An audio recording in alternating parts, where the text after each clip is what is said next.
Terima kasih sudah mampir di channel kami. Mohon dukungan like dan subscribe-nya ya para Sobat Probahasa.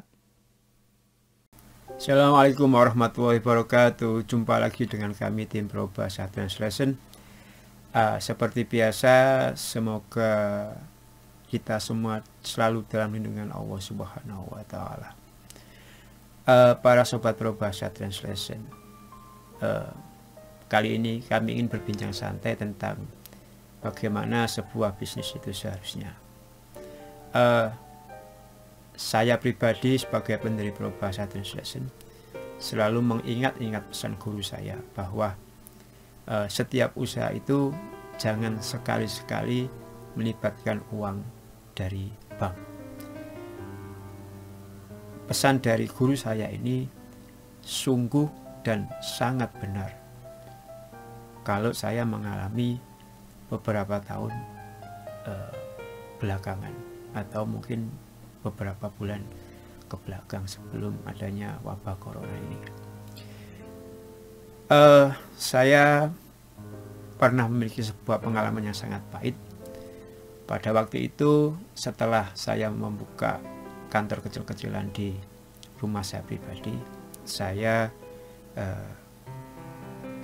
berencana untuk membuat kantor khusus, jadi membuat rumah khusus untuk kantor di daerah Pasuruan.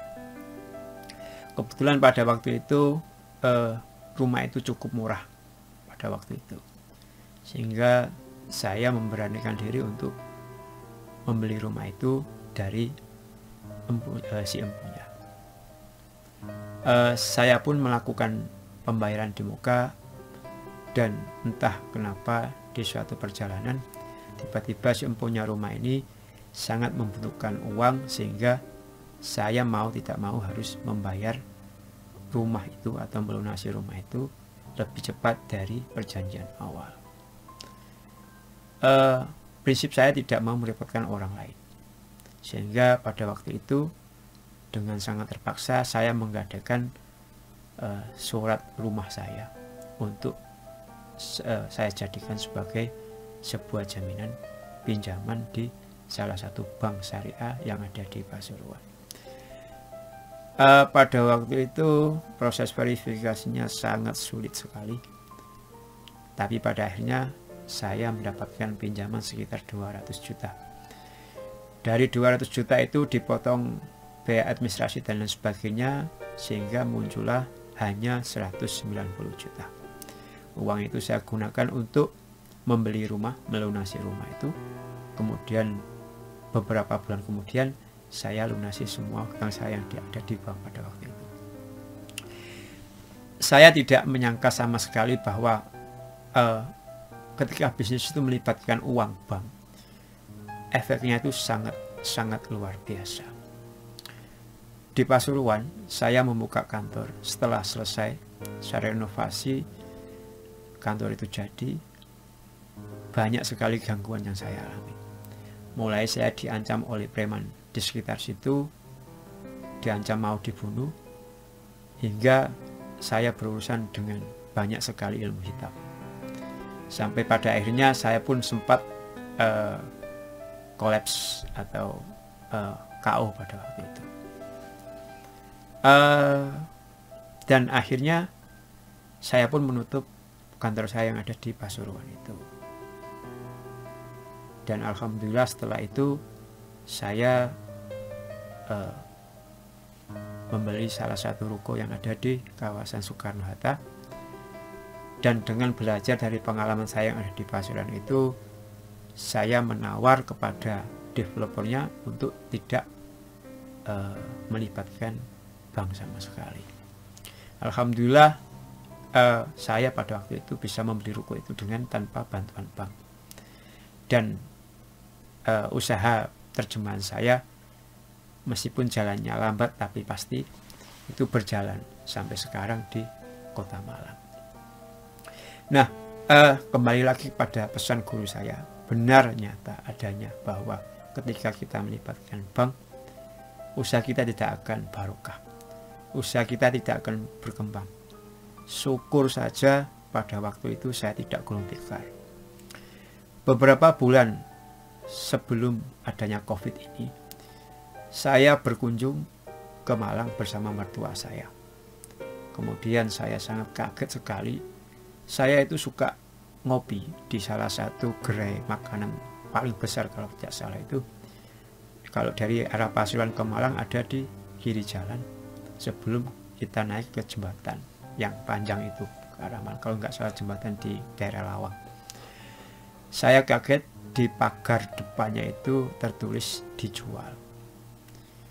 Usaha yang begitu besarnya dan begitu mengguritanya, kalau tidak salah ada beberapa. Itu sampai ada tulisan dijual. Saya pun penasaran dan menanyakan langsung kepada mertua saya. Dan mertua saya memberitahu saya bahwa si empunya usaha itu ternyata memiliki hutang bank yang sangat banyak untuk mengembangkan bisnisnya pada waktu itu.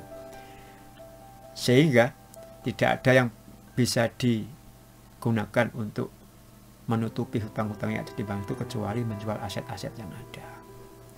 Nah, para sobat Probahasa Translation, bisnis itu seharusnya kita tidak melibatkan uang bank, karena bank sendiri itu subhat bagi saya, mungkin bagi kebanyakan orang tidak jelas hukumnya, cenderung pada keharaman. Jadi ya sebisa mungkin dihindari. Dari kejadian-kejadian itu dan beberapa usaha-usaha di sekitar saya yang mangkrak serta bangkrut, semuanya melibatkan hutang bank.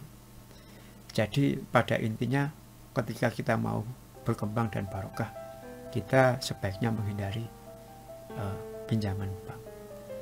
Pada prinsipnya adalah ketika kita mampu berjalan dengan 10 juta, ya kita jalan saja dengan 10 juta. Kita tidak usah menaikkan level kita dengan memaksakan diri. Kalau kita punya, ya silakan bergerak. Kalau kita tidak punya, ya berhenti saja. Kita manfaatkan apa yang ada di depan kita. Jangan sampai kita melibatkan pihak bank, karena urusannya tidak akan memecahkan masalah.